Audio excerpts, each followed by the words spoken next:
റസൂലുള്ളാഹി സ്വല്ലല്ലാഹു അലൈഹി വസല്ലം പറഞ്ഞു, അഫ്ദലു അയ്യാമി ദുനിയ അയ്യാമുൽ ആശർ. ദുനിയാവിലെ ഏറ്റവും ശ്രേഷ്ഠമായ ദിവസങ്ങൾ ഈ 10 ദിവസങ്ങളാണ്. ദുൽഹജ്ജ് മാസത്തിലെ 10 ദിവസങ്ങൾ ദുനിയാവിലെ ഏറ്റവും ശ്രേഷ്ഠമായ ദിവസങ്ങളാണ്. അതുകൊണ്ട് തന്നെ വിശ്വാസികൾക്ക് അള്ളാഹുവിലേക്ക് അടുക്കുവാനും അള്ളാഹുവിന്റെ ഇഷ്ടം സ്വീകരിക്കുവാനും ഈ ദിവസങ്ങളിലെ സൽക്കർമ്മങ്ങൾ പോലെ മറ്റൊരു ദിവസവും ഇല്ല എന്ന് നബി സല്ലല്ലാഹു അലൈഹി വസല്ലം പഠിപ്പിക്കുന്നു.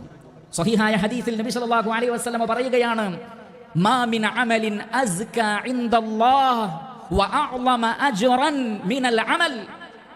റഹ്മാനായ റബ്ബിന്റെ അടുക്കൽ അമലുകളിൽ വെച്ച്, അല്ലെങ്കിൽ മിൻ ഖൈരിൻ യഅമലുഹു ഫിൽ അശ്രിൽ അദ്ഹാ. അസ്ക ഇൻദല്ലാഹ് എന്നാണ് പറഞ്ഞത്. അള്ളാഹുവിന്റെ അടുക്കൽ ഏറ്റവും പരിശുദ്ധമായത്, ഏറ്റവും അധികം അള്ളാഹു സ്വീകരിക്കുന്നത്, അതേപോലെ തന്നെ അഅ്ളമു അജ്റൻ, വമ്പിച്ച പ്രതിഫലം ലഭിക്കുന്നത്, അള്ളാഹുവിന് ഏറ്റവും ഇഷ്ടപ്പെട്ടതും വമ്പിച്ച പ്രതിഫലവും ലഭിക്കുന്നത് മിൻ ഖൈരിൻ യഅമലുഹു എന്നാണ്. മിൻ ഖൈരിൻ എന്നാണ് പറഞ്ഞത്. ഏത് ഖൈറും, അത് ഫമൻ യഅമൽ മിസ്ഖാല ദർറത്തിൻ ഖൈറൻ യറ.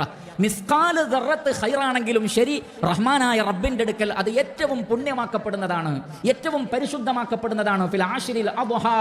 അശ്റുൽ അദ്ഹാ എന്ന് പറഞ്ഞാൽ ദുൽഹജ്ജ് മാസത്തിലെ 10 ദിവസങ്ങളാണ്. ഏത് ഖൈർ ചെയ്താലും, എന്ത് നന്മ ചെയ്താലും അല്ലാഹു സുബ്ഹാനഹു വ തആല അത് സ്വീകരിക്കും. മറ്റൊരു ഹദീസിലുള്ളത്, മാ മിൻ അയ്യാമിൻ അൽ അമലു സ്വാലിഹു ഫീഹാ അഹബ്ബു ഇലല്ലാഹി മിൻ ഹാദിഹിൽ അയ്യാം.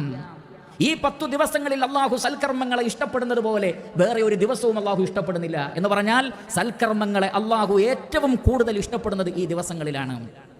ആ ഹദീസിന്റെ അർത്ഥം കൃത്യമായി അറിയാവുന്ന സഹാബികൾ, അറബി ഭാഷ കൃത്യമായി അറിയാവുന്ന സഹാബികൾക്ക് നബിയുടെ ആ പ്രയോഗത്തിൽ നിന്ന് മനസ്സിലായി ഈ ദിവസങ്ങളാണ്, അല്ലെങ്കിൽ ഈ ദിവസത്തിലെ അമലുകളാണ് ഏറ്റവും പ്രധാനമെന്ന്. അതുകൊണ്ട് അവർ ചോദിച്ചു, വലൽ ജിഹാദു യാ റസൂലല്ലാഹ്, അള്ളാഹുവിന്റെ റസൂലെ, ഇസ്ലാമിന്റെ മാർഗത്തിലുള്ള ജിഹാദിനേക്കാളും ഈ 10 ദിവസങ്ങളിലെ സൽക്കർമ്മങ്ങൾക്ക് പ്രതിഫലമുണ്ടോ?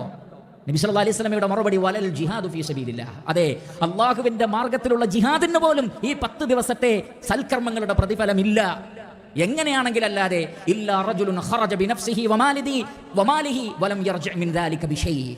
ഒരാൾ സ്വന്തം നഫ്സും സമ്പത്തും കൊണ്ട് ഇറങ്ങിപ്പുറപ്പെട്ട് ഷഹീദായി അതിൽ നിന്ന് വീട്ടിലേക്ക് തിരിച്ചു വന്നിട്ടില്ലെങ്കിൽ, ഷഹീദായിട്ടുണ്ടെങ്കിൽ ആ വ്യക്തിക്ക് പ്രത്യേകമായ പദവികളുണ്ട്. അതല്ലാത്ത നിലക്ക് യുദ്ധത്തിൽ പങ്കെടുത്ത് തിരിച്ചു വന്ന ഒരാളെക്കാൾ പ്രതിഫലമുണ്ട് ഈ 10 ദിവസങ്ങളിലെ സൽക്കർമ്മങ്ങൾക്ക്. അതേത് സൽക്കർമ്മമാകട്ടെ, നമസ്കാരമാണെങ്കിലും ശരി, നോമ്പാണെങ്കിലും ശരി, ദിക്റുകളാണെങ്കിലും ശരി, ദുആകളാണെങ്കിലും ശരി, സദഖയാണെങ്കിലും ശരി, കുടുംബബന്ധം ചേർക്കലാണെങ്കിലും ശരി, ദഅവത്താണെങ്കിലും ശരി, ഏത് നന്മകളാകട്ടെ, ആ നന്മകൾക്കൊക്കെ വമ്പിച്ച പ്രതിഫലം ലഭിക്കുന്ന ദിവസങ്ങളാണിത്.